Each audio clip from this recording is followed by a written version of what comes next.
दौंडचा भीमा नदीवरील रेल्वे पूल दळणवळणाच्या दृष्टीने अत्यंत महत्त्वाचा आहे. या पुलाने केवळ 100 पार केली आहे.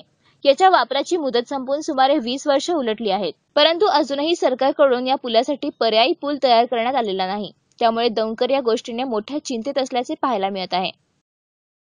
दक्षिण भारताला उत्तर भारताशी जोडण्यात महत्त्वाची जबाबदारी पार पाडणारा पूल म्हणजे दौंडचा भीमा नदीवरील रेल्वे पूल.